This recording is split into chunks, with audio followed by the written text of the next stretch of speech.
Jadip. So then we move on to some practical case studies. So theory is over, and let's see some examples of the implementation. So this is a US car manufacturer, specialized sports car manufacturer, and we have been working with them on multiple topics, and classification is one of them.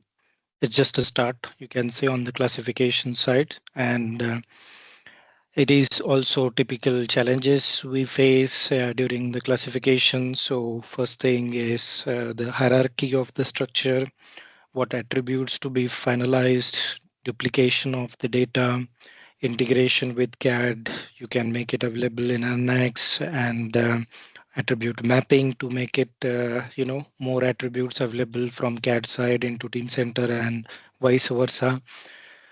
And then usual practice is to start on a smaller area and do the UAT, improve on it, and repeat the cycle, right? So anything to add, Jaideep, on this? Yes. So moreover, like it's a standardization and classification of industry data to reduce the inventory control and designer's time so that designer can utilize their time for the better functionality and innovative product design.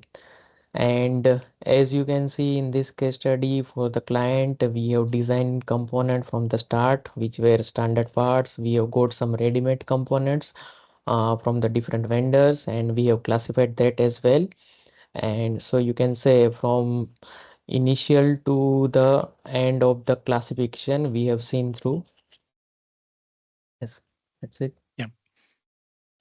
So another case study. So here in Norway, engine manufacturer, a lot of components. It's a big engine for the ships and land power. So big bill of material, electrical, mechanical, and different kind of combustion, non-combustion fluid systems and all. So the challenge was data existed from more than 30 years of data, unclassified data, you can say. So bigger challenge to classify old data, lot of duplicates, non-standard nomenclature, for example, hex bolt, hex dot bolt, hexagonal head bolt. You can find a number of combinations of same part. So a lot of cleaning required. Also some tools to automate the process of not just uploading data into Teamcenter. I mean the hierarchy as well as classification of the parts. So some custom scripts and utilities to make it easier so that users, designers can work in Excel or different systems they like, and then we can take that into Teamcenter, apply that into Teamcenter. And Yeah, a lot of negotiations, I would say, for arriving at structures. And initially, there were multiple sites involved, but later on, it was difficult to get some common structure for so many different varieties. So then the site was lucky to come out as independent and could make engine-specific hierarchy and better structure it. Yeah, so this is more common problems with the classification implementation. There are tools also available, and also with AI and advanced classification now, it's still better and better to also implement classification. Few notes like the basic classification, advanced classification can coexist. Number of structures can coexist.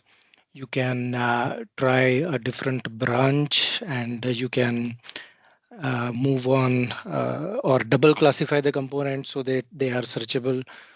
There are a lot of possibilities. We are not covering everything like interchangeable or attributes, or you can not, if you are not sure if it is length or breadth, I should search. You can link them together so that you can search on it. Grouping of attributes for user friendliness, So there are lot many functionalities available. Maybe we can take some of them in an advanced webinar.